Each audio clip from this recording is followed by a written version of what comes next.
আপনারা কি graphics design শিখে বসে আছেন? আপনারা কি কোনো ডিজাইন আইডিয়া খুঁজে পাচ্ছেন না? তাহলে আজকের এই ভিডিও আপনাদের জন্য। আজ আমি আপনাদের দেখাবো আইডিয়া জেনারেটরের একটি গুডাউন। সো কিভাবে আপনারা সেই জায়গা থেকে আইডিয়া জেনারেট করতে পারেন এবং সেই ডিজাইনগুলো আপনারা নিজে তৈরি করতে পারেন, তাই আমরা আজ দেখব। তাহলে চলুন শুরু করা যাক। প্রথমে আসি আইডিওগ্রাম থেকে। আপনারা জানেন আইডিওগ্রাম হচ্ছে একটি এআই প্ল্যাটফর্ম। সো আপনারা দেখতে পাচ্ছেন এখানে plenty of design, so many posters, design, logo are available in here.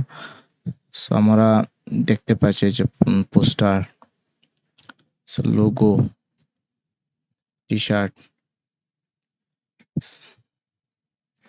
এই যে দেখতে পাচ্ছেন আপনারা, এই যে অনেক কিউট এবং সুন্দর সুন্দর লোগোগুলা অনেকে এখানে তৈরি করে রেখে দিয়েছে, এবং টি-শার্ট ডিজাইন। এই যে টি-শার্ট ডিজাইনগুলো দেখতে পাচ্ছেন, আপনারা চাইলেও এই সেম ডিজাইনগুলো আপনারা তৈরি করতে পারবেন খুব ইজিতে। এই যে এখানে প্রম্পট আছে, এখানে প্রম্পটটা কপি করে অন্য একটা প্ল্যাটফর্ম থেকে আপনারা সেই কাঙ্ক্ষিত ডিজাইনগুলো তৈরি করতে পারবেন এবং ইলাস্ট্রেটরে এগুলো এডিট করে পরবর্তীতে কোনো মাইক্রোস্টক মার্কেট প্লেসে এগুলো সেল দিতে পারবেন অথবা নিজের স্টক মার্কেটে সেল দিতে পারবেন। ডিজাইন আইডিয়া জেনারেটরের জন্য আরেকটি অন্যতম প্ল্যাটফর্ম হচ্ছে লিওনার্দো এআই।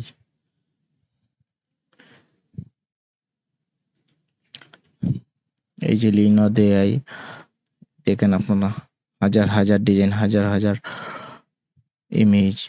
সো এখান থেকে আপনারা আইডিয়া নিতে পারেন। এই যে একটি ডিজাইন,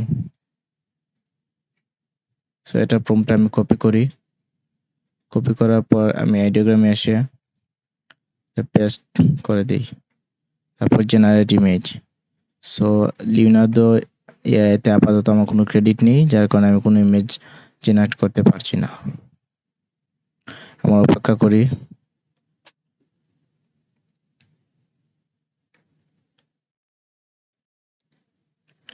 %72।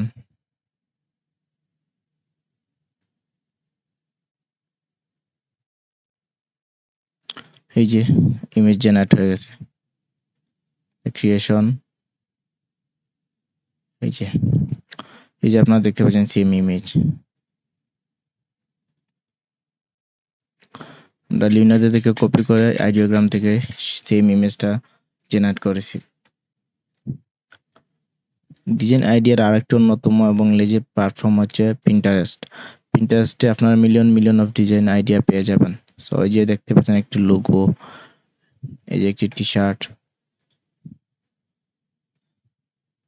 আপনারা যদি এই ডিজাইনটা এখান থেকে ডাউনলোড করে নিয়ে এবং এই ডিজাইনটা ইলাস্ট্রেটর নিয়ে দেখে ডিজাইন করেন, তাহলে আপনারা এই ডিজাইন থেকে আরো দু একটা ডিজাইন বের করতে পারবেন। অথবা দেখেন এখান থেকে অনেকগুলো ডিজাইন আছে, এই ডিজাইনগুলো আপনারা এই ডিজাইনগুলো থেকে আপনারা আইডিয়া নিয়ে আপনারা নিজেরা ডিজাইন তৈরি করতে পারবেন এবং সেগুলো মাইক্রোস্টক মার্কেট প্লেস অথবা ফাইবার, আপওয়ার্কে আপনাদের সেল দিতে পারবেন এবং বাইরের কাছে পৌঁছে দিতে পারবেন। সো ডিজাইন করার জন্য আইডিয়া জেনারেটরের কোনো অভাব নেই এই প্ল্যাটফর্মগুলোতে। আরও অনেক প্ল্যাটফর্ম আছে ডিজাইনের জন্য। সো আমি আপাতত এই 3টি প্ল্যাটফর্ম দেখিয়েছি। অথবা এই আইডিওগ্রাম থেকে আপনারা প্রম্পট নিয়ে কিভাবে অন্য একটি এআই থেকে আর ভেক্টর বানাবেন এবং ভেক্টরগুলা কিভাবে সেল দিবেন আপনারা যদি চান, তাহলে আমি পরবর্তী কোনো ভিডিওতে এগুলো দেখাবো।